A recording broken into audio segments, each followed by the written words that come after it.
You are listening to Radio Long Island City, recorded at our studios near Hell Gate, 9 kilometers north of the Harbor Hill Moraine.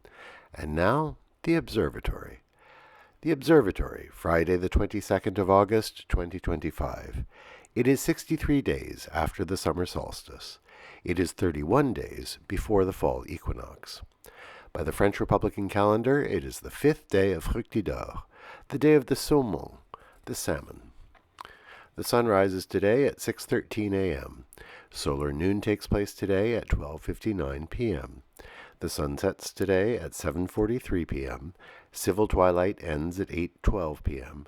and nautical twilight ends at 8:46 p.m.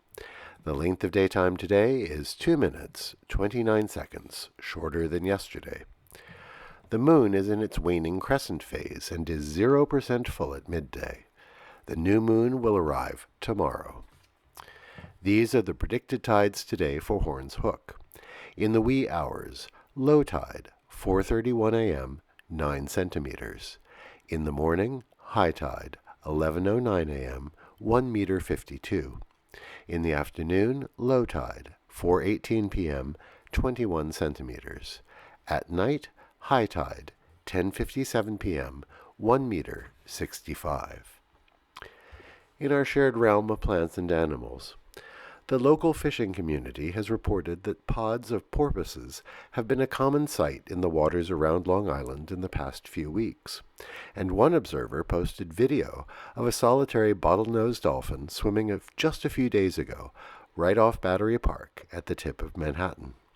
It is amazing that with one of the busiest shipping corridors in the world, these creatures still come among us. And we can be grateful that the water quality in the estuary has improved so much in these past few decades, making this a safer place for them to swim and hunt. Commemorations.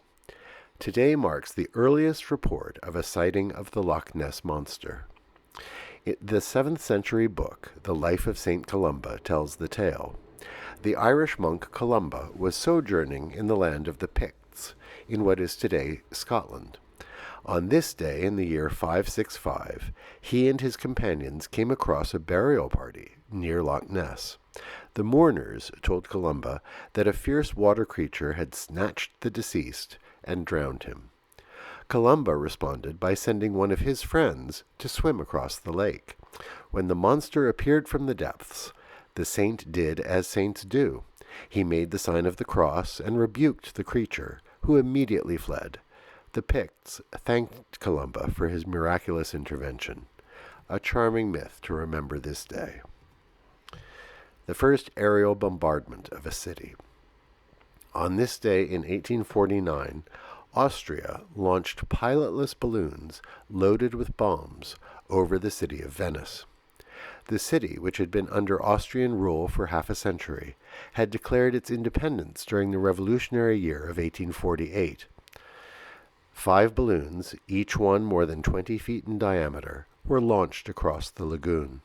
When they reached their positions over the city, they were triggered to drop their bombs, which exploded on contact.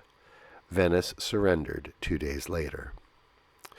On this day in 1851, the yacht America first won the racing trophy that came to bear its name, the America's Cup.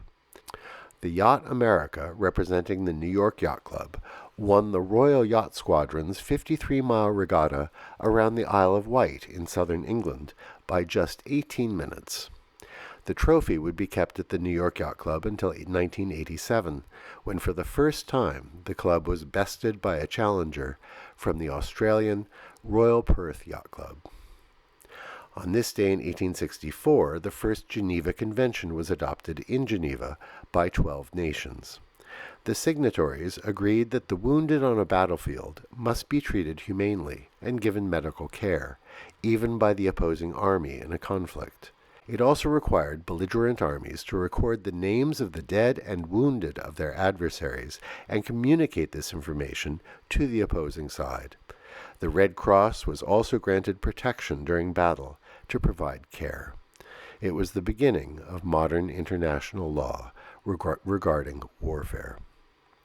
And that is the Observatory, Friday the 22nd of August, 2025.